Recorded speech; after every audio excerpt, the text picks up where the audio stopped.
बिस्मिल्लाहिर्रहमानिर्रहीम, अस्सलाम वालेकुम। You watching silly point and I am your host Asif Khan. आज भी हम पाकिस्तान सुपर लीग के एडिशन 11 के शानदार मुकाबले का जिक्र करेंगे। एलिमिनेटर फर्स्ट जो कल खेला गया मुल्तान सुल्तान्स और हैदराबाद किंग्समैन के दरमियान, वो हैदराबाद किंग्समैन ने जीत लिया। बहुत शानदार परफॉर्मेंस रही, पहले बैटिंग में, उसके बाद बॉलिंग में। माँ सदाकत की परफॉर्मेंस आपके सामने, शान मसूद की ये तो मुल्तान सुल्तान के, लेकिन माँ सदाकत, उस्मान, साइम और लबुशेन इनकी परफॉर्मेंस है। उसके अलावा फिर बैटिंग में शान मसूद ने 69 रन बनाए। उसके अलावा कोई भी इतना खातिर खा परफॉर्मेंस नहीं दे सका batter. Bowling of Hyderabad Kingsmen was superb. Mohammad Ali ने इब्तिदा में विकटें ली, उसके बाद हुनैन शाह ने बड़ी अच्छी एक LBW आउट किया था बहुत टाइमली। उसके बाद आकिब जावेद की 2 विकटें। तो एक क्लिनिकल परफॉर्मेंस, शानदार विक्ट्री, 8 विकटों से कामयाबी हैदराबाद किंग्समैन के नाम रही। और हैदराबाद किंग्समैन वो टीम है जो अब रुकने का नाम नहीं ले रही है। मुसलसल 4 मैचेस हारने के बाद जिस तरह से कमबैक किया, यकीनन काबिल सताइश है। इनके कप्तान हैं मार्नस लबुशेन, ऑस्ट्रेलियन। उसके बाद इनके पास जब से मैक्सवेल की आमद हुई है, उसके बाद से इनकी टीम में एक नई रूप फूंक दी गई है। इनको इनके head coach Jason Gillespie, another Australian. तो शानदार परफॉर्मेंस, उस पर बात करेंगे। उसके अलावा भी पाकिस्तान विमेन टीम का भी कैंप तो शुरू नहीं हुआ, लेकिन जिम्बाब्वे की टीम पाकिस्तान आ चुकी है। उसके अलावा पाकिस्तान की टेस्ट स्क्वाड का कैंप बहरहाल जारी है। कराची में टेस्ट स्क्वाड ने बांग्लादेश जाना है 2 टेस्ट मैचेस खेलने, तो उस हवाले से भी हम बात करेंगे। और भी चलते चलते गुफ्तगू में जो भी मौजू आया उस पर लब कुशाई मेरे पैनलिस्ट करेंगे। मेरे पैनलिस्ट कराची स्टूडियो में मौजूद हैं। अब्दुल गफ्फार साहब, ऑरेंज ऑरेंज ऑरेंज, कैसे हो? अस्सलाम वालेकुम। मुझे लग रहा है आप और मैं आज रावलपिंडी को याद कर रहे हैं, हुस्न इत्तफाक। हाँ, चलें, रावलपिंडी में मौजूद हैं दूसरे हमारे एनालिस्ट मोहम्मद वसीम साहब, पाकिस्तान के साबिक टेस्ट क्रिकेटर हैं। मोहम्मद वसीम साहब कैसे हैं, खैरियत से हैं? अस्सलाम वालेकुम, अल्हम्दुलिल्लाह। अरे आपने तो ब्लैक पहना हुआ है, पिंडी में अच्छा, पिंडी की टीम की वजह से ब्लैक पहना है आपने, शौक बना रहे हैं। पीछे आपको ऑरेंज ही नजर आएगा। तो अरे ऑरेंज ऑरेंज ऑरेंज। तो वसीम भाई, कल हैदराबाद किंग्समैन और मुल्तान सुल्तान, हैदराबाद किंग्समैन ने पहले बैटिंग की और स्कोर सजाया बोर्ड पर। शानदार परफॉर्मेंस रही माँ सदाकत की, उसके अलावा और भी प्लेयर्स की। कैसी परफॉर्मेंस आपको लगी बैटिंग के हवाले से अगर बात करें? और फिर इनका जो रोल है, मतलब they have been on a roll 4 match हारने के बाद। इस टर्न अराउंड की वजह भी आपसे जानना चाहूँगा मैं। देखिए, एक तो सबसे पहले कि कल भी हमने जो बात की थी प्री मैच के अंदर भी, कि देखें जो टीम राइट टाइम पे पीक करती है ना लंबे टूर्नामेंट में, अब लंबी लीग थी 10-10 मैचेस थे, तो इम्पोर्टेंट होता है कि आप राइट टाइम पे पीक करें, कि आपको मौका मिल जाता है अपनी गलतियां सुधारने का। अगर आप शुरू में कुछ मैचेस हारते हैं, परफॉर्मेंस अच्छी नहीं जाती है, अगर आप चाहें तो, जो कि चाहा हैदराबाद ने, उन्होंने अपनी चीजें फिक्स की, प्लेइंग 11 ठीक की, बैटिंग ऑर्डर ठीक किया, finally they manage to find a winning combination, एक विनिंग फार्मूला उनको मिल गया। और पिछले देख लें आप वो 4 मैचेस कैसे वो जीते अब आ रहे हैं। तो वो तो एक ऐसी फोर्स बन के आई थी कि मुझे लगता है कि आगे उनके जो भी आएगा ना इस टाइम पे, तो वो तो रोते ही चले जाएंगे। अब अगले मैच में मैं कहूँगा कि इस्लामाबाद को बहुत ज्यादा परेशानी होगी। शायद मुल्तान सुल्तान आती तो उनको इतनी परेशानी ना होती, लेकिन अब हैदराबाद के आने से दोनों टीमें इस टाइम मिली हुई होंगी, इस्लामाबाद भी, और अगर फाइनल में ये पहुंचते हैं पेशावर की टीम भी। देखिए, कल के मैच के अंदर भी देखें, एक जो मोमेंटम था उन्होंने इसको कैरी किया। और हैदराबाद शुरू में उनका अच्छा था, उन्होंने मैचेस शुरू के जीते, लेकिन आखिरी 5 में से शायद 4 मैचेस वो हार गए, दे लॉस्ट द मोमेंटम। तो उनके पास जीतने का जो एक फार्मूला था ना, वो रुक गया था, वो उसको फिक्स भी नहीं वो कर सके। और हमने बार बार ये बात की थी कि वो टॉप हैवी साइड वही उनको मैचेस जिता रहे हैं, चाहे वो फरहान है, चाहे वो स्मिथ हैं, फिर फिलिपे ने आके कुछ मैचों में कंट्रीब्यूट किया था। एक्सेप्शनल एक रहे उनमें शान मसूद कि जो नीचे भी खेले लेकिन उन्होंने परफॉर्म किया। अदरवाइज उनकी बैटिंग लाइनअप आपको ना, मतलब आप 6ठे नंबर पे 7वें पे आपको अरफात मिनार या नवाज नजर आ रहे हैं। दैट मीन्स के बॉलिंग उनकी बैटिंग उनकी शॉर्ट है, टू मेनी बॉलिंग ऑप्शंस। कल उनको 8वां बॉलर लगाना पड़ गया, 7 साल बाद स्टीवन स्मिथ को ही कवर करना पड़ गया। तो वो कंफ्यूजन भी नजर आई कि मेरे 5 बेस्ट बॉलर्स कौन से हैं।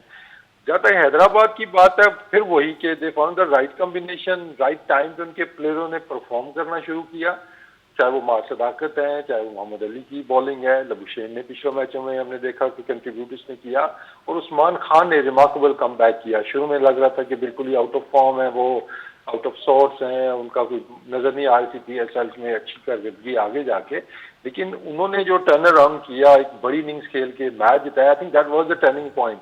जब इतना बड़ा टारगेट उन्होंने चेज किया और ऑलमोस्ट सिंगल हैंडली मैं कहूंगा कि वो उस्मान खान ने वो जिताया, तो वो टीम के अंदर ना एक नई रूह फूंक देता है। तो आई थिंक वो टर्निंग पॉइंट था, वो जो मैच उन्होंने जीता था जिसमें उस्मान ने सेंचुरी की थी, and they never look back since then. उनके सामने जो भी टारगेट रखा गया, जब इतने रन करने हैं, इतने मार्जिन से जीतना है, उन्होंने वो सारी चीजें अचीव की हैं।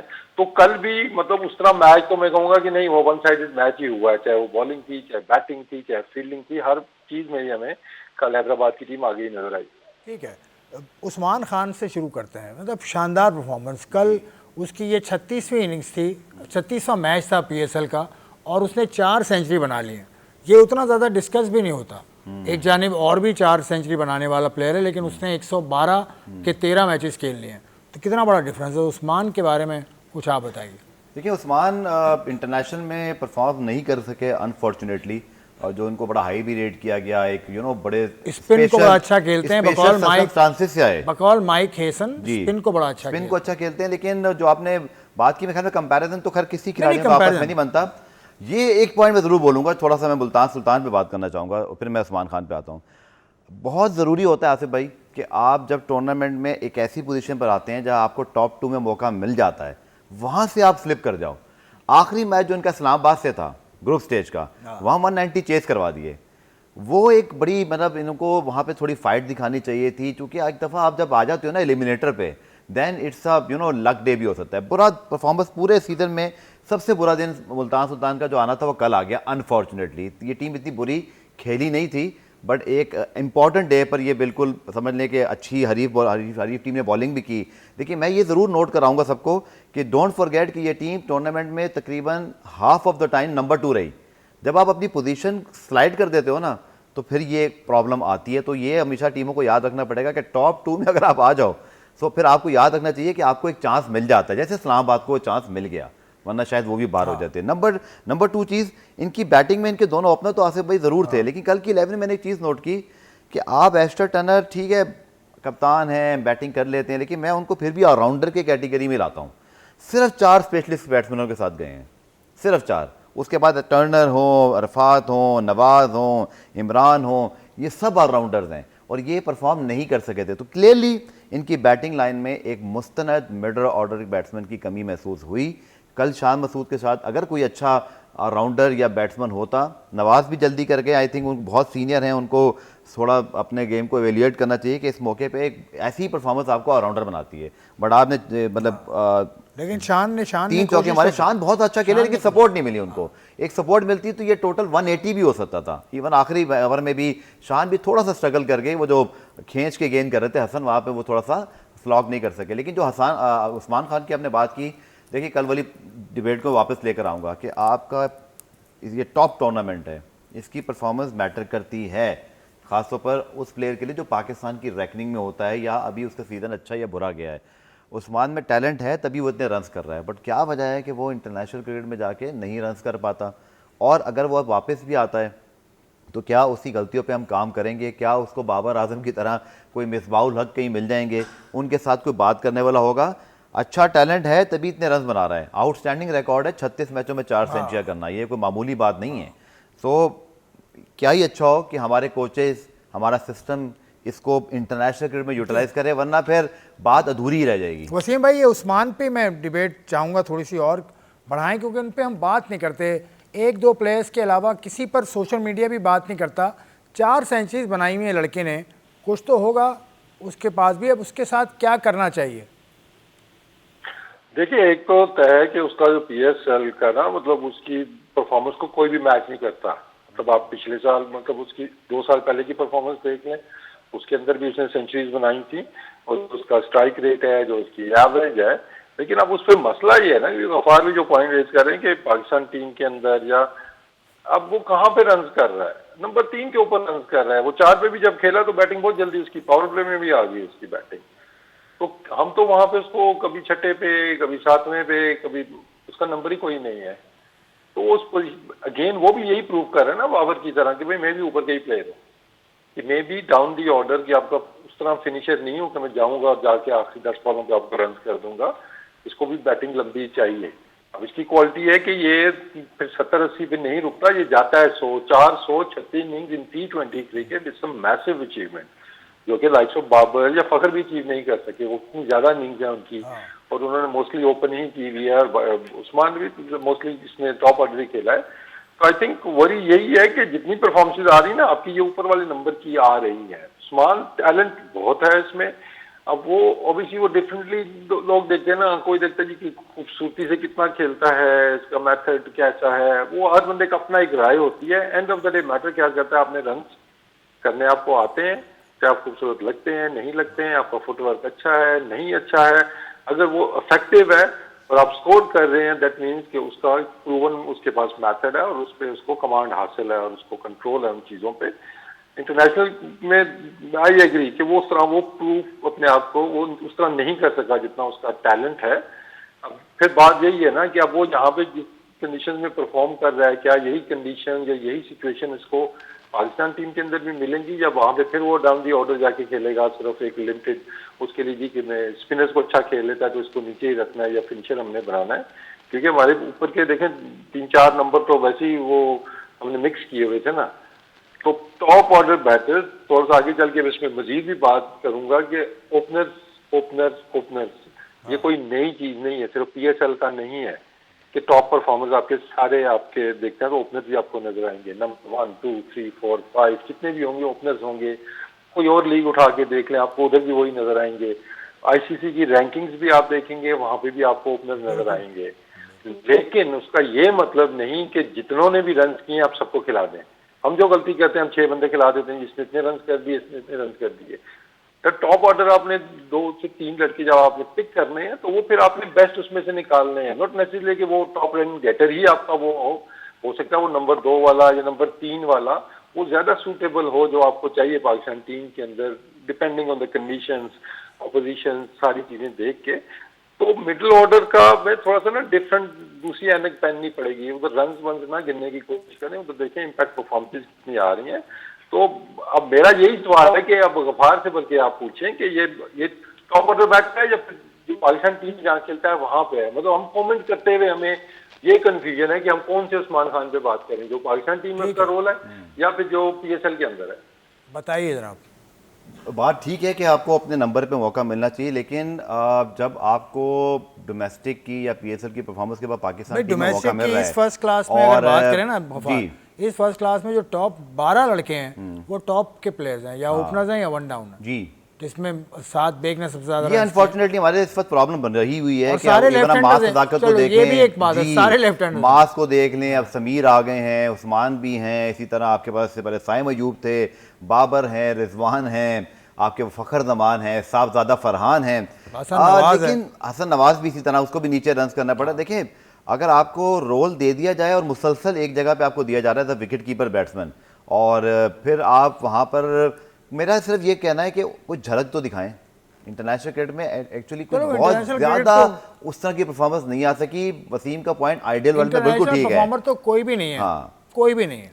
मैं उस्मान खान की बात कर रहे हैं ना, मैं उस्मान खान की बात कर रहा हूं। मुकाबला कर रहे हो तो नोबडी, शाहीन अफरीदी, हारिस रऊफ, बाबर आजम, मोहम्मद रिजवान, फखर जमान, कोई भी परफॉर्मर नहीं। साइम देखिए इनमें से 3-4 जो आपने नाम लिए ना, इवन शाहीन भी, बाबर भी, इवन रिजवान भी, परफॉर्मेंसेस थी, फिर फॉर्म गई, फिर मसले मसाइल शुरू हुए, लेकिन ऐसा नहीं है कि कभी रन नहीं किए थे, वरना 4-4 हज़ार रन ना होते, 100-200 विकेटें ना होती। इन्होंने परफॉर्म किया है। हाँ, ये मैं बात कर रहा हूँ। उस्मान अभी सेट ही नहीं हो पाए हैं इंटरनेशनल क्रिकेट में। इनको ख्वाजा नाफे को रखा गया टीम के अंदर, नाफे की अब तक समझ नहीं आती वो किस बेस पर टीम में आए थे।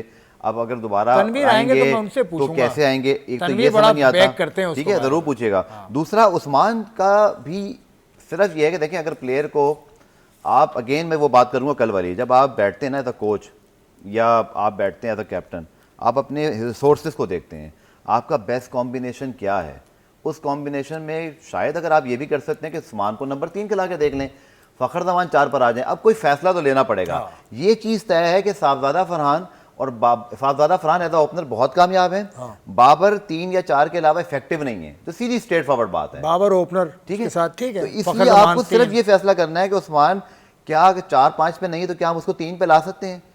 क्योंकि फ़खर के पास तो एक ऑप्शन रहा है कि अब उनको अनफॉर्चुनेटली उनके साथ भी ज्यादती तो है कि वो भी नहीं खेल पाए, लेकिन अब क्या करें, हमारे पास एक तो मिडल ऑर्डर के बैट्समैन नहीं है, इट्स अ पजल, समझ नहीं है, आप उसको हसन नवाज को भी नहीं लेके जाते हो, इरफान नियाज़ी को भी नहीं लेके जाते हो, ये तो सिलसिला चल रहा है हमारा। ये पजल है जिसका कि हल है वाइट बॉल कोच के पास, पाकिस्तान के, जो पाकिस्तान में नहीं है, वो न्यूजीलैंड में है, न्यूजीलैंडर हैं, तो वो अपनी सर्जरी वगैरह से गुजर रहे हैं, लेकिन अभी तक पाकिस्तान वो नहीं आए। उनका पाकिस्तान आना बहुत ज़रूरी है। गो के पाकिस्तान का T20 मैच अभी बहुत दूर है, लेकिन फिर भी उनको इन सारी चीज़ों को तय करने के लिए उनका बैठना ज़रूरी है। एक ब्रेक लेना मेरे लिए ज़रूरी है, उसके बाद हम प्रोग्राम को आगे बढ़ाएंगे।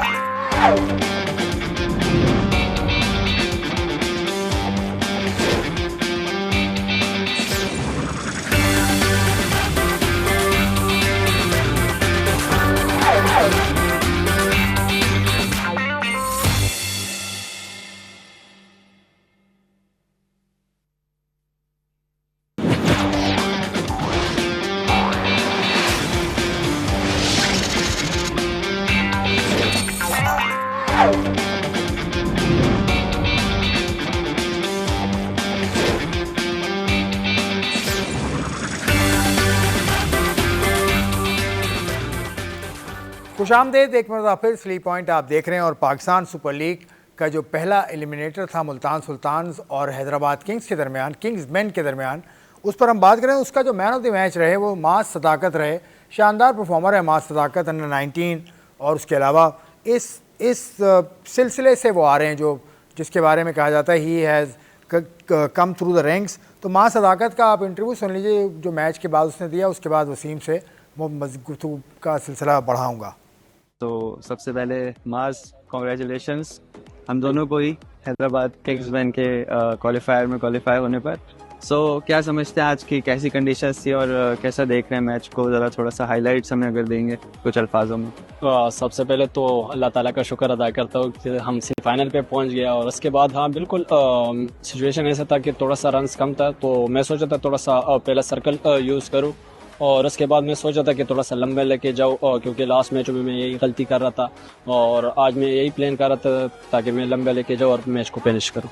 जिस तरह आपने पावर प्ले के बाद खेला उसका भी थोड़ा सा बताएं, क्योंकि कंडीशन ऐसी थी आई गेस कि बॉल जल्दी पुराना हो रहा था और फिर सॉफ्ट भी हो रहा था, बट उसके बाद भी मोमेंटम जो है वो टूटने नहीं दिया। तो आपकी और उस्मान की पार्टनरशिप बड़ी ज़बरदस्त रही। जी बिल्कुल, जो उस टाइम मेरा और उस्मान का ये आपस में बात हो रही थी कि उस टाइम वो शॉट मारने जा रहा था, उसके शॉट लगे रहे थे, तो मैं सोचा था उसको सिंगल उसको ज़्यादातर स्ट्राइक दे दूँ। फिर जैसे वो आउट हुआ मैं सोचा था कि अब मैं अपने खुद कोशिश करूँ कि एक आधा बाउंड्री एक ओवर में लेके मारूँ, और ये प्लान किया था हम दोनों ने। खा पी क्या रहे हैं आजकल आप, जिस तरह से लंबे लंबे छक्के मार रहे हैं माशाल्लाह? नहीं, कुछ भी नहीं कर रहा, बस सिंपल जो हमारे पठानों का देसी खुराक है वही खाता पीता। देसी खुराक, चलो सबको फिर खिलाना ताकि अगला मैच भी हम जीते, फाइनल भी जीते इंशाल्लाह, और टूर्नामेंट हैदराबाद किंग्समैन के नाम है इंशाल्लाह। Thank you. बहुत खूबसूरत इंटरव्यू, माँ सदाकत और हमारा यंग स्टार्स हैं दोनों। साइम अयूब ने पूछा साइम अयूब ने कि खाते क्या हो, तो उसने कहा देसी खुराक खाते हैं। देसी खुराक जो भी खाते हैं ठीक है, कढ़ाई वढ़ाई खाते होंगे, पेशावर से आप हैं तो आपको पता होगा क्या खुराक है। बारबेक्यू कढ़ाई पे थोड़ा ऑयल ज़्यादा होता है, उससे इज्तनाब करना चाहिए खिलाड़ियों को। बाकी बारबेक्यू इज़ बेस्ट। मुझे याद आ रहे हैं वसीम भाई, वो उस्मान शनवारी वो कहता था कि वो लोबिया कढ़ाई खाता है, आपको याद होगा। खैर चलें, अजराए मजाक की बात हो रही थी। ये भी यंग बच्चा है माँ सदाकत। इसके अलावा ये आया नीचे से अंडर 19 से, लेकिन बहुत सारे बच्चे आए और आके वो फेड आउट हो गए, जैसे हसान खान है, जैसे हमाद आज़म है, जैसे आप ज़फ़र गौर की बात करें। ये लड़के वो हैं, मैं इनका नाम इसलिए ले रहा हूँ कि इन्होंने अभी रिसेंटली कुछ इंटरव्यूज़ दिए हैं कि इनके साथ अच्छा नहीं हुआ, यानी इनको सही ट्रीट नहीं किया गया। और आप बतौर चीफ सेलेक्टर, आप ही का दौर है वो 2021-22, तो इस पर कुछ रोशनी डालिएगा। आप देखिए, उसमें एक तो मास सदाकत, उसका जो कॉन्फिडेंस आपको बैटिंग में नजर आता है ना, वो बात करते हुए भी नजर आता है। दैट मीन्स उसका जो कैरेक्टर है ना, स्ट्रॉन्ग कैरेक्टर है, इज वेरी कॉन्फिडेंट। वो जिस चीज में उसको महारत हासिल है, उसको मतलब उस पर पूरा उसको यकीन भी है। तो ये तो अच्छी चीज है कि माज ना सिर्फ कि ग्राउंड में वो कॉन्फिडेंस दिखाता है बात करते हुए, सिंपल वर्ड्स लेकिन वेरी इफेक्टिव, जो उसका जो भी फार्मूला है, जो भी वो कहना चाहता है। अब देखिए जिन लड़कों का आप जिक्र कर रहे हो मैंने भी अभी रिसेंटली कुछ चीजें सुनी है, तो फिर मैं अब वो सोच रहा था कि मेरी शॉर्ट मेमोरी हो गई है या फिर उनकी शॉर्ट मेमोरी हो गई है, कुछ ना कुछ था। तो फिर मैंने अपने कुछ चीजें देखी, अपने रिकॉर्ड्स वगैरह चेक किए, तो फिर मैंने कहा नहीं इसमें मैं थोड़ी सी करेक्शन कर दूं कि Zafar Gaur was twice called for the test camp. हमारी रेड बॉल के कैंप्स थे और उन्होंने अवेलेबिलिटी अपनी नहीं दी थी, तो इसी उनका जो प्रोसेस चल रहा था इंग्लैंड के लिए चल रहा होगा उस टाइम पे, तो वो उनकी अपनी, मैं कहूँगा कि अपना उनका डिसीजन था कि पाकिस्तान टीम के कैंप में वो नहीं आए थे, उन्होंने अवेलेबिलिटी अपनी नहीं दी थी।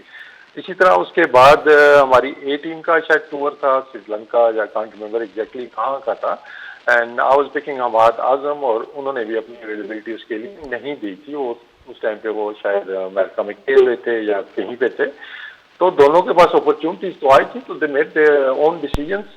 तो अब ये कह देना जी कि सिस्टम की वजह से हम चले गए हैं या हमें अपॉर्चुनिटी नहीं मिली है, तो मेरे ख्याल में थोड़ी सिस्टम के साथ भी जाती है कम से कम उस दौर में, क्योंकि ये तो मुझे क्लियरली चीजें याद हैं। तो they made their own choices, और मुझे अब लगता है कि शायद वो उन्होंने उस लिहाज से फैसले ठीक किए हैं। तो मैं ये नहीं कहूँगा उन्होंने गलत फैसले किए हैं, लेकिन ये मैं दुरुस्ती रिकॉर्ड के लिए कह दूं कि दोनों को ऑफर हुई थी चीजें, और उन्होंने खुद ही चूज किया था कि नहीं भी हम उधर जाना हमें ज्यादा उन्होंने प्रेफर किया था उस टाइम पे। और हसान खान के हवाले से, हसान खान भी नहीं खेल सके पाकिस्तान। देखिए हसान तो वो जो प्लेयर अब बना है ना, वो कभी भी पाकिस्तान क्रिकेट में ऐसे नहीं थे, वो मोर ऑफ बॉलर जो बॉलिंग करते थे साथ में, वो वेरी गुड फील्डर, और मेरे साथ खेले हुए हैं वो। आई थिंक रमजान कप हमारा एक हुआ था कराची में, उसमें भी मेरे साथ, बल्कि कैप्टन थे वो मेरी टीम के, हमने वो टूर्नामेंट भी शायद अगर आपको याद हो हमने वो जीता था। तो हसान खान जो अब प्लेयर बना है, मतलब उस ऑब्वियसली आप जाते हैं फेजेस होती है ना आपके कि आप कितना इवॉल्व करते हैं, तो शायद वो सिस्टम में होता और अभी यहाँ पे इतना बॉल उसने किया होता तो अभी मेरे ख्याल में वो इन लाइन होते। लेकिन उस टाइम की अगर हम परफॉर्मेंसेस देखे हैं या जिस तरीके से वो खेल लेते, तो शायद आप कह सकते हैं कि उस टाइम पे मतलब इस लेवल की वो क्रिकेट खेल नहीं रहे थे। तो वो बाद में जब बंदा खेल जाता है तो फिर आपको पास वो याद आता है, लेकिन आपको करंट उसमें रहना पड़ता है ना, मौजूदा सूरत हाल में रहना पड़ता है। क्योंकि अभी मतलब कोई प्लेयर ऐसा है, जैसे साहब ज्यादा फरहान की मिसाल सबके सामने है ना, कि देखिए वो पहले भी मेरे दौर में भी उसने रन किए थे, लेकिन स्ट्राइक रेट अगर आप देखते हैं, जो रोल हम देख रहे थे उस पर वो नहीं पूरा उतरते थे। बाद में उन्होंने वो चीजें ठीक की और वो टीम के अंदर भी आ गए हैं। तो वो हमेशा होता है कि प्लेयर का जो करंट फॉर्म या करंट कता कलामी वसीम भाई, यहाँ पे कता कलामी साहिबजादा फरहान, अभी प्रेस कॉन्फ्रेंस में उनसे सवाल हुआ तो उन्होंने कहा उस वक्त बाबर और रिजवान खेल रहे थे ओपन, तो इसलिए नहीं आया, लेकिन उसने कोई नाराज़गी का इजहार नहीं किया। तो बाबर और रिजवान क्योंकि T20 के सेटल लोग थे, शायद ये वजह है कि साहिबजादा फरहान वो भी वजह थी। लेकिन उसने ये भी बात की कि इफ्तिखार ने उनसे बात की कि स्ट्राइक रेट से आप नहीं आओगे, आपको स्ट्राइक रेट इंप्रूव करना होगा। और जो अच्छी चीज देखें, मतलब हमेशा मैं एक मिसाल देता होता हूँ फवाद आलम की डोमेस्टिक क्रिकेट की, और उससे मैं कहूँगा कि 2 लेवल आगे जो बड़ी मिसाल बन के ना वो फरहान की है, कि फरहान ने डोमेस्टिक में परफॉर्म करता रहा, जो रिक्वायरमेंट थी उसको पूरा किया, कि नॉट ओनली के एक रन करना है, रन कर रहा है, नहीं, जो रिक्वायरमेंट है, जो स्ट्राइक रेट से खेलना है, जिस तरीके की क्रिकेट खेल रहे हैं, उसने उन चीजों को भी इम्प्रूव किया और देखिए वो कहाँ पहुंच गया है। तो ये यंगस्टर्स के लिए भी लेसन है कि बहुत जल्दी आप गिव अप ना कर जाएं, और दूसरा ये कि अपना जो सीखने वाला मरहला है वो आपका कभी नहीं रुकता है। अब वो अचीव करना चाहें तो कर सकते हैं। ये मैं बाबर की प्रेस कॉन्फ्रेंस में भी सुना उस दिन, फिर मैं कहूँगा कि पहली दफा मैंने सुना कि उसने इस तरह के वर्ड यूज किए कि मैं सीख रहा हूँ या मुझे ये चीजें हो रही हैं। तो आई थिंक सीखने वाला अमल जब तक आपका जारी रहेगा, आपके चांसेस हमेशा रहते हैं। और साथ में फिटनेस, फवाद आलम का भी जो हमेशा प्लस पॉइंट रहा था उसकी फिटनेस थी, कि कभी उसके ऊपर क्वेश्चन रेज नहीं हुआ था। सेम चीज उन साहिबजादा फरहान कि इसने हमेशा अपने आप को फिट रखा, ये नहीं कि सिर्फ डोमेस्टिक खेली और बस घर जाके बैठ गया, उसने फिटनेस अपनी इंटरनेशनल वाली रखी थी, जो आपको अभी भी नजर आती है। 4 सदा से ताल्लुक़ है उनका, पेशावर के करीबी शहर है, कोई 40-45 मिनट की ड्राइव पर, वहाँ पर उसने अपनी जगह तय की हुई है, ऐसे भागना है, ये करना है, वो करना है, तो खुद ही करना पड़ेगा। अब इंटरनेशनल क्रिकेट या क्रिकेट इतनी तेज़ हो गई कि आपको कोचेस पर पूरा इन्हिसार नहीं करना। बिल्कुल, देखें जब आप प्रोफेशनल होते हैं तो आपको अपनी फिटनेस, अपनी डाइट, ऑफ सीज़न में कैसे रहना है, इम्प्रोवाइजेशन कैसे करना है, आपने अपने गेम को इवॉल्व कैसे करना है, ये तो सिर्फ आप ही अपने बारे में सोच सकते हैं। लेकिन जैसे उस्मान खान ने आई थिंक जिक्र किया, मैं उनकी प्रेस कॉन्फ्रेंस का एक हिस्सा आपके सामने रख रहा हूँ, उन्होंने कहा कि जब मैंने परफॉर्मेंस मेरी अच्छी नहीं हुई इंटरनेशनल क्रिकेट में, और शायद उसका कुछ उनका जिक्र कुछ और क्रिकेट की तरफ भी था। उन्होंने कहा कि मैंने जो अपने ट्रेनर हैं उनको स्पेशली तौर पर हायर किया, मैंने ट्रेनर के साथ बात की, इस तरह की कोई बात की। उन्होंने कहा मैंने नोट किया। अगेन ये दो अच्छी मिसालें हैं। जैसे बाबर ने कहा कि मेरे पास जो भी मतलब मेरी सोच थी, गेम प्लान था, उसको मैं जो है ना ठीक करूं। लेकिन जो आई थिंक उस्मान खान ने कहा है वो क्लियरली इंडिकेट करता है कि आपको चीज़ें जो है ना अपनी किस तरह से बेहतर करनी है। सो मेरे ख्याल में उस्मान की मिसाल भी आसिफ साहब आपके सामने है कि इतनी सेंचुरीज बनाने के बाद भी उसको ये लगा कि हमें किस तरह से जो है वो अपने आप को बेहतर करना है। तो ये जस्तजू सर होनी चाहिए, ये हर डिपार्टमेंट में है, आपके अंदर, मेरे अंदर, सबके अंदर ये होनी चाहिए कि हमें और बेहतर कैसे होना है। सबसे अच्छी बात है कि रोल मॉडल्स मौजूद हैं, और रोल मॉडल हमारा जो साहिबजादा फरहान है इसकी ज़रूरत में मौजूद है रोल मॉडल। और सबसे बड़ा role model for everybody in the modern time वो बाबर आजम हैं, क्योंकि वो पाकिस्तान का ही नहीं दुनिया के टॉप स्टार्स में शामिल है। बाबर आजम का आपको बताऊं कि एस कप्तान, उसने 9 सेंचुरियां बना ली हैं T20 में, जो सबसे ज़्यादा है। इनसे ना आगे कोई है, कोई भी नहीं है। जिस कप्तान की भी आप बात करें गफ़ार, बाबर आजम से पीछे ही है। मतलब T20 में 9 सेंचुरी, T20 में 4000 से ज़्यादा रन, T20 में 13 सेंचुरीज हैं या 12-13 इनकी सेंचुरीज हैं। उसके बाद फर्स्ट जो है वो क्रिस गेल है। तो Babar Azam is a superstar, उसको देखें और उससे हासिल करें कुछ ना कुछ। जो इसमें एक पॉइंट मैं ज़रूर ऐड करूंगा, जो कभी कभी T20 और स्ट्राइक रेट की डिबेट में थोड़ा आगे पीछे हो जाता है। हमें ये भी रेशो निकाल के रखनी चाहिए। मैंने तो कोशिश की थी, मुझे ऑलमोस्ट कोई 50-50 रेशो नज़र आया। कितने को मैचेस जो है ना हमेशा तो 220-30 वाले होते हैं। अब आप देखें कि बाबर आजम इस PSL में 2 मरतबा और पिछले मैच में भी उनकी टीम ने 3 मरतबा 2 मरतबा 240 किए, 2 मरतबा 220 किए। इट मीन्स कि आप एक ऐसे प्लेयर के साथ जो ओपनर आके लंबा खेल सकता है, उसके अराउंड लेकिन अच्छे प्लेयर्स भी हों जो उसके वो रोल करें, जो हारिस कर रहे हैं, मेंडिस कर रहे हैं। तो बाबर के होते हुए भी 240 बन रहे हैं। इवन बाबर रिजवान ने जो साउथ अफ्रीका में 200 चेस कराए थे बगैर किसी विकेट के, एक कराची में मुझे याद है इंग्लैंड के खिलाफ इस तरह हुआ था, तो 190 सुकून से चेस हुए थे।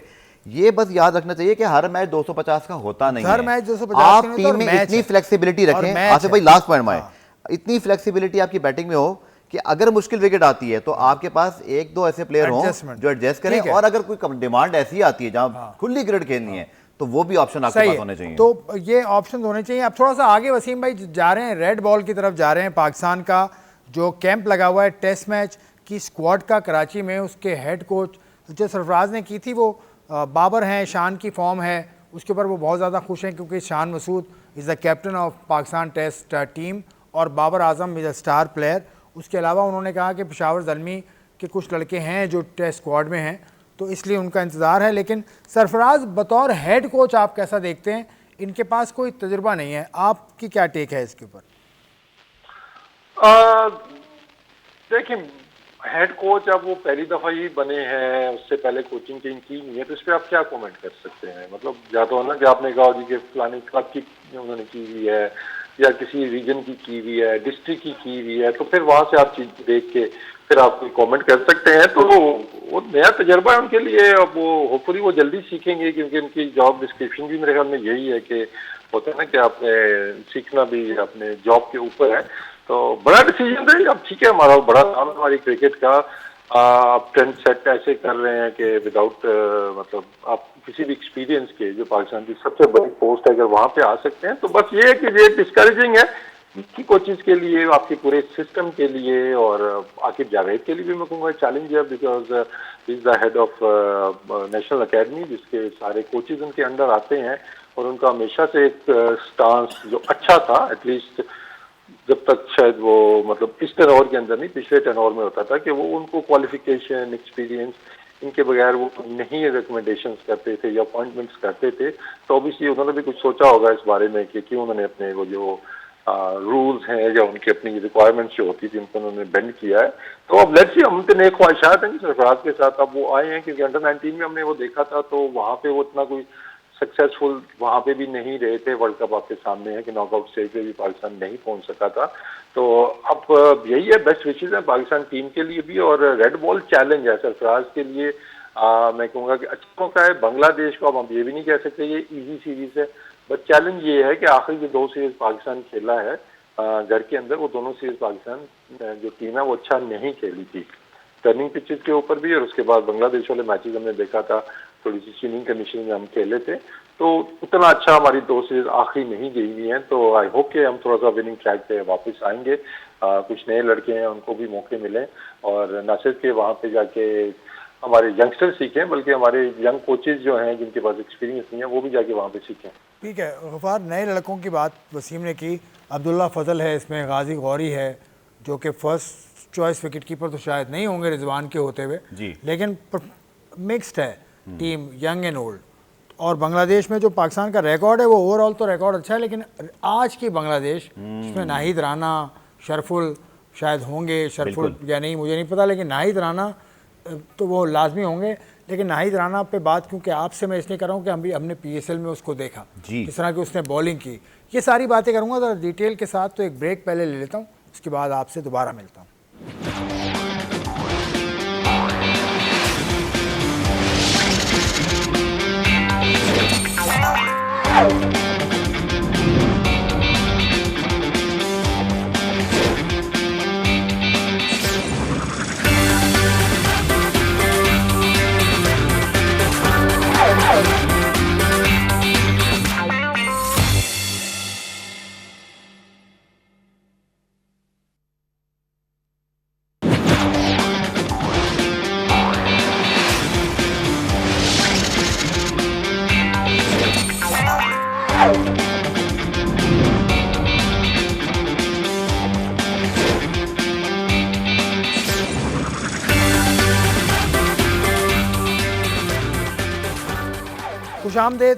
खुशामदेद सिली पॉइंट में एक मरतबा फिर पाकिस्तान की टेस्ट स्क्वाड है जिसके कोचेज़ खासे यंग हैं, coaches young in terms of experience. Asad Shafiq हैं बैटिंग कोच, सरफराज हैं हेड कोच, उमर गुल के पास एक्सपीरियंस है, उसके अलावा साद जो वो भी एक्सपीरियंस हैं, लेकिन जो टॉप हैं मतलब टीम भी यंग, कोचेज़ भी यंग, ये खुला तजाद नहीं। टीम बिल्कुल यंग नहीं है, बाबर सरफराज के साथ खेले हुए हैं, इसी तरह आपके जो शान मसूद हैं, बैटर्स यंग, हाँ बैटर यंग आए हैं बिल्कुल, वो जो नए लड़के हैं उनकी बात करें।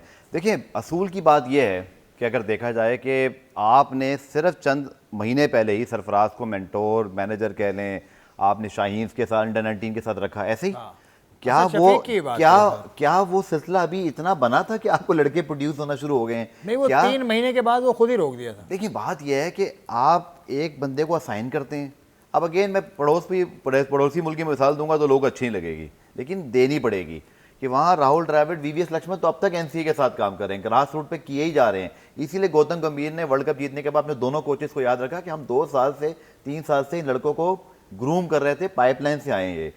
हमने क्या किया है कि हमने, अब मुझे नहीं पता सरफराज अभी सिर्फ एक सीरीज के लिए आसिफ भाई प्रेस रिलीज के मुताबिक कब कोच बने? नहीं, हेड कोच सरफराज अहमद या कोई भी हेड कोच बगैर इश्तहार के बन ही नहीं सकता। ठीक है, लिखा हुआ है। हमने पहले भी बात की थी कि फिर हमें इतना टाइम मिला, हमने क्यों नहीं ये प्रोसेस किया?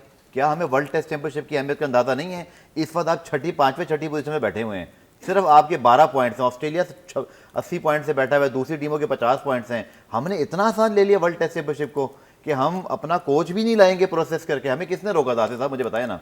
3 महीने से आपकी क्रिकेट नहीं हो रही, आप कोच ले आते, आपने ढूंढ लेते कोच। दूसरी बात, सरफराज अहमद पाकिस्तान का बहुत बड़ा नाम है, हम उनको बहुत अप्रिशिएट करते हैं, उनकी जितनी भी लॉरेंस वो पाकिस्तान के लेकर आए हैं, लेकिन टेस्ट टीम के मुस्तकिल हेड कोच के लिए वो रिक्वायरमेंट पे पूरा नहीं उतरते। चले उन्होंने डोमेस्टिक की कोचिंग नहीं की। और बराए मेहरबानी मैं तो ये समझता हूँ कि जिन्होंने फैसला किया है, जिन्होंने भी, आप उनको अंडर 19 और ग्रास रूट के साथ रहने देते तो बहुत बेहतर था कि एक बड़ा नाम जरा ग्रास रूट पे भी काम कर ले सर, वरना हमारे यहाँ तो सब नेशनल टीम आते हैं बस। एक बड़ा नाम काम कर रहा था अजहर अली, तो उसको हटा के फिर सरफराज को ले आए थे, और जिस तरह आप लाए थे वो घर चले गए खुद। तो ये चलो ठीक है। अब थोड़ा सा वसीम भाई, विमेन टीम के जो मैचेस हो रहे हैं उनको भी हम तवज्जो देना चाह रहे हैं। जिम्बाब्वे की टीम पहुंची है पाकिस्तान 4, 6 और 9 मई को नेशनल बैंक क्रिकेट स्टेडियम पे मैचेस होंगे, क्योंकि आप विमेन टीम के साथ भी रह चुके हैं, तो आपकी एक्सपर्ट ओपिनियन क्या है? मैंने जिम्बाब्वे की टीम देखी है, उसमें ज़्यादातर लड़कियां 17, 19, 21, एक लड़की है इनमें प्रेशस जो 42-43 साल की है, बाकी सब एक 29 साल की है, बाकी अंडर 20 ही हैं लड़कियां। तो एक्सपीरियंस इतना ज़्यादा नज़र नहीं आया मुझे। देखें जो वुमेन्स क्रिकेट का चले एक तो अच्छा है कि चलो जो भी क्रिकेट हो रही है कम से कम हो तो रही है, लेकिन अगर हमने क्रिकेट को बेहतर करना है ना वुमेन्स क्रिकेट को, तो ये चीजें ये आज के प्रॉब्लम्स नहीं है। बाकी टीमें देखें वो प्रिपरेशंस के लिए कौन कौन सी टीमों से खेल रही हैं और हम कौन सी टीम से खेल रहे हैं, और ये अभी का प्रॉब्लम नहीं है क्योंकि वही लोग हैं 15-20 साल से। एक तो वुमेन्स का विंग बहुत छोटा है, 2-3 बंदे हैं वहाँ पे काम करने वाले, और वो भी काम पूरा मैं कहूँगा जो होना चाहिए कि एफटीपी, ये भी मुझे भी इशू बड़ा रहता है कि हमारी एफटीपी में मैचेस क्यों नहीं है, अच्छी टीमों से हम क्यों नहीं खेलते हैं। तो हर दफा कुछ ना कुछ वो उसमें हर्डल आ जाता था जी, ये मसला है या ये मसला है, लेकिन रिजल्ट्स हम एक्सपेक्ट करते हैं जी कि हमने वर्ल्ड बीटर्स भी बनना है उसमें। तो जिम्बाब्वे का आने का मैं कहूँगा कि उस तरह की बहुत ज्यादा फायदा कोई नहीं है कि ऑब्वियसली वो इतने ऊपर की टीम नहीं है, हमसे भी नीचे की वो टीम है और जाके आपने खेलना है बड़ी बड़ी टीमों से, तो बस फॉर द सेक के क्रिकेट हो जाएगी, चले वो मैं अप्रिशिएट करता हूँ। लेकिन मैं कहूँगा अगर आपने आगे बढ़ना है तो फिर हमें बेहतर टीमों से खेलना होगा, रेगुलर क्रिकेट बेहतर टीमों से खेलनी होगी, नंबर ऑफ मैचेस हमें बढ़ाने होंगे। क्योंकि अच्छी अपॉर्चुनिटी है लड़के के पास कि चलें अभी कुछ लड़कियाँ कुछ बहुत ज़्यादा नई बच्चियाँ तो नहीं है, लेकिन इसके अंदर यही है कि उनको थोड़ा चले मैच प्रैक्टिस इसमें मिल जाएगी। लेकिन अगर मैं लॉन्ग टर्म में देखता हूँ तो हमें रेगुलर खेलना होगा। हमें ऑस्ट्रेलिया से हम क्यों नहीं खेलते, हम इंग्लैंड से क्यों नहीं खेलते, चले इंडिया से हम नहीं खेलते हैं, लेकिन बाकी टीमें जो है टॉप की हम उनके खिलाफ भी तो बहुत कम क्रिकेट खेलते हैं। तो वर्ल्ड कप में जब वो टीमें सामने आती हैं तो वो जमीन आसमान का आपको फर्क इसलिए नजर आता है कि वो 2-2, 3-3 साल के गैप के बाद तो आप उनको फेस कर रहे हैं। चलें ठीक है वसीम, बहुत बहुत शुक्रिया। वसीम क्रिकेट विमेन टीम के हेड कोच रह चुके हैं जो हालिया वर्ल्ड कप हुआ था श्रीलंका में, जी जी, जो पाकिस्तान ने मैचेस खेले थे, बहुत शानदार परफॉर्मेंस रही थी। वो उस टीम की भी कुछ लड़कियां इसके अंदर हैं लेकिन कुछ नहीं भी हैं, जैसे विकेट कीपर थी सिद्रा नवाज, शानदार विकेट कीपर का उसको खिताब मिला था वहाँ पर भी और बहुत तारीफ़ें उसकी हो रही थी। और वसीम बारी साहब ने मुझे कहा था जब वो कराची के सेंटर के इंचार्ज थे, उन्होंने कहा था कि ये लड़की बड़ी अच्छी विकेट कीपर है, बावजूद या किसी मतलब उनकी शादी भी अभी हाल ही में हुई है, तो कोई वजह होगी कि उन्होंने इस टीम का वो हिस्सा नहीं, लेकिन बंच तो है। लेकिन वो वसीम का कहना सही है यार, जब तक आप बड़ी टीम से नहीं खेलेंगे आप सीखेंगे नहीं। पाकिस्तान की जो परफॉर्मेंस थी श्रीलंका में बड़ी टीमों के खिलाफ, स्पिनर्स ने जो हमारी परफॉर्मेंस दी थी, मुझे तो आज तक ये समझ नहीं आया कि ये नहीं कि वसीम हमारे पास साथ बैठे हुए, हमारी बड़ी चीज़ों पे बहस भी होती है और शायद जब वो हेड कोच थे उस जमाने के जो फैसले हैं उस पर आज भी हम आर्गूमेंट कर सकते हैं, लेकिन वुमेन टीम की जो परफॉर्मेंस थी वसीम के अंडर वो बिल्कुल ठीक थी। मुझे ये समझ नहीं आया, स्पिन बॉलिंग कोच वो भी नहीं है, वसीम ने फिर रिजाइन किया था। वसीम का मुझे ये बताया गया कि वसीम का टेन्योर खत्म, एक तरह से खुदाफिज कर दिया ना। खुदाफिज क्यों? मैं उनके ये नहीं, अभी वो साथ होते तो हम बहस भी साथ करते, मैं तारीफ भी थोड़ी कर देता। आपकी टीम बिल्कुल ठीक चल रही थी, आपकी परफॉर्मेंसेस अगेंस्ट ऑस्ट्रेलिया इंग्लैंड बहुत ठीक थी, कंटिन्यूटी रहनी चाहिए। वसीम भाई आप लाइन पर हैं? वसीम है हमारे साथ। वसीम भाई आपने रिजाइन किया था या आपका टेन्योर पूरा हो गया था? मुझे ये बताया गया था कि टेन्योर पूरा हुआ है आपका बतौर हेड कोच। ऐसे ही हुआ था यार। अब उसमें देखें अब क्या उसमें वो में जाना है, अभी जो गफार बात कर रहे हैं कंटिन्यूटी ये वो ना, वो हम जब फॉरेन कोचेज होते हैं ना तो उसका कंटिन्यूटी में बड़ी वो याद आती है। इसमें ठीक है, कुछ मेरी भी इसमें डिमांड थी कि चीज़ों को बेहतर करना है तो हमें क्रिकेट को हमने बेहतर करना होगा, अपने सिस्टम को इन प्लेस करना होगा। बाकी शायद ये अगर वर्ल्ड कप जो है इंग्लैंड में ना होता, जिम्बाब्वे में होता, श्रीलंका में होता तो शायद नहीं आपको नजर आता।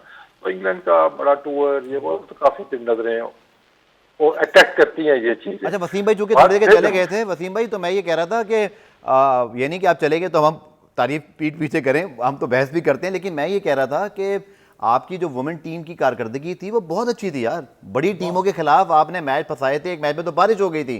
तो मेरा ये मानना है कि आपने क्यों कंटिन्यू नहीं किया पीसीबी ने, और ये टीम जब आपकी डेवलप थी ऐसे वुमेन क्रिकेट कभी नहीं, मतलब मार्क कोल्स याद है सर आपको, मार्क कोल्स, इस तरह जलालुद्दीन और पता नहीं वसीम, आप रहने तो दें किसी को। मार्क कोल्स का तो मुझे अच्छी तरह से याद है। खैर अभी प्रोग्राम में वक्त खत्म हो गया, इस विमेन क्रिकेट के इशू को हम डिटेल के साथ डिस्कस ज़रूर करेंगे अगले आने वाले अपने प्रोग्राम में। आपका देखने का शुक्रिया, मोहम्मद वसीम और अब्दुल गफ़ार का शुक्रिया। खुदा हाफिज़।